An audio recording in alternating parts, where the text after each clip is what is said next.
We are one day away from Mashiba vs. Marcus, and we just got past the weigh-ins. Mashiba makes weight, and Marcus comes in 1.5 pounds heavy. So to make sure that this fight happens, Marcus has until the second weigh-in to lose that weight. But before 1447 ended, the last piece of dialogue has been bothering me. The main question I have is Marcus really as bad as the manga's portraying him? I understand that a lot of anime villains turn out to be evil or do evil things at the first scenes that they're introduced, but when we see them a little more, it turns out that maybe they aren't as bad as they ought to be, and sometimes maybe it's something or someone that is making them do these evil things.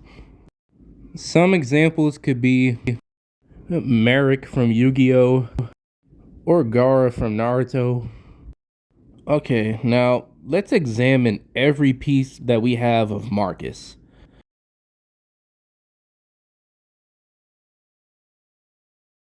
First, we learn that Marcus is a southpaw infighter and that he's able to mix in knees, headbutts, and elbows efficiently.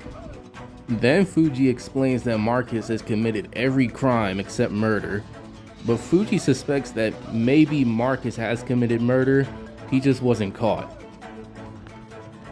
And then Fuji compared Marcus higher than Sawamura in terms of evil.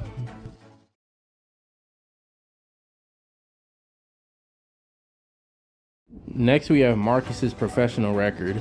25 fights, 20 wins, 2 losses, 3 no contests, and 18 KOs.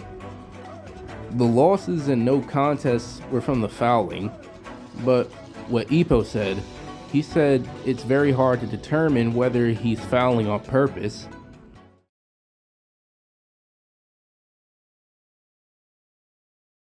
Next is that we have the introduction of Marcus. As we first see him, he's waving a gun around. First it was towards a dog that was barking, then it was at his manager for being too loud. I'm gonna assume that Marcus has a short temper. As he fires the gun, it hits Mashiba's picture on the wall, but he barely hits the picture. He is very impatient to get the fight going. He wants to destroy Mashiba both physically and mentally, all with a blank stare on his face.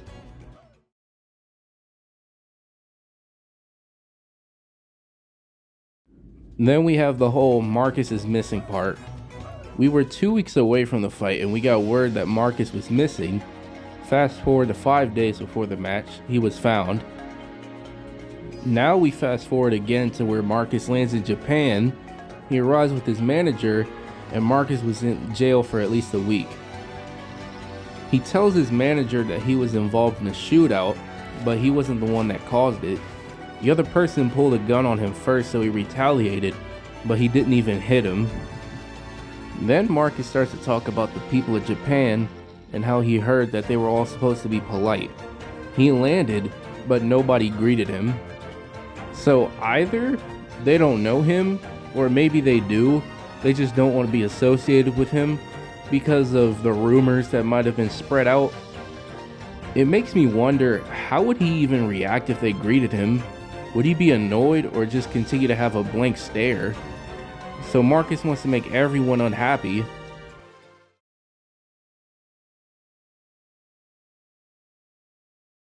And lastly, we move on to the weigh-ins. After the first weigh-in, Fuji and Marcus's manager have a talk, not about the match, but about their history. His manager says he keeps Marcus around because he makes him rich, and that's about it.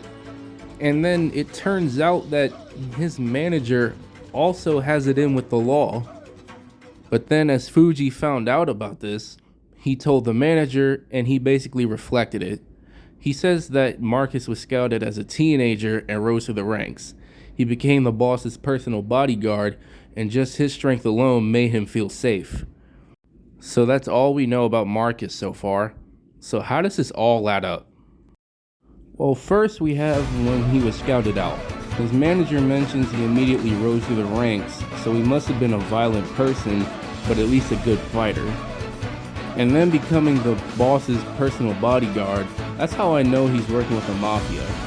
That and the cross on his forehead and chest.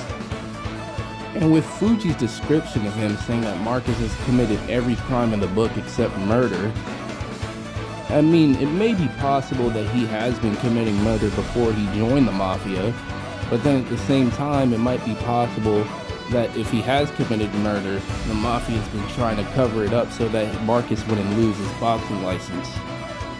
And also, with Fuji comparing Marcus and Sawamura, you remember when Sawamura was set to fight Ippo, and we see him getting into street fights during training camp?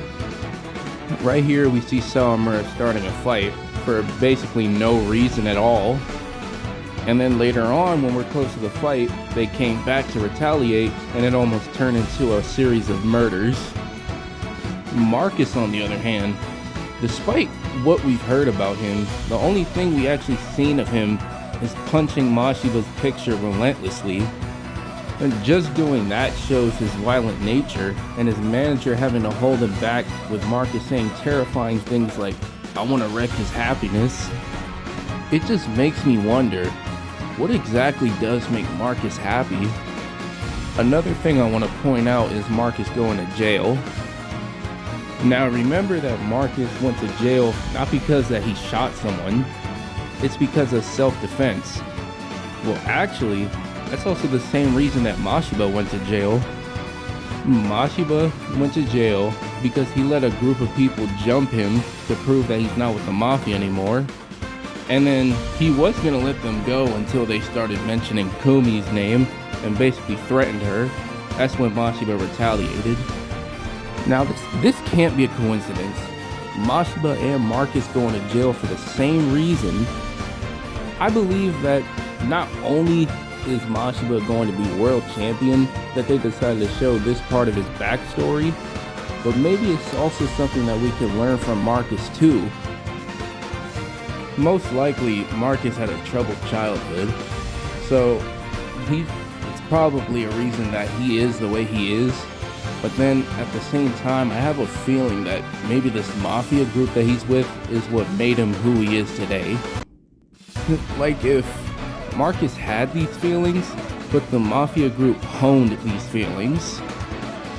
But I don't know. There's just so little information for me to add all of this up.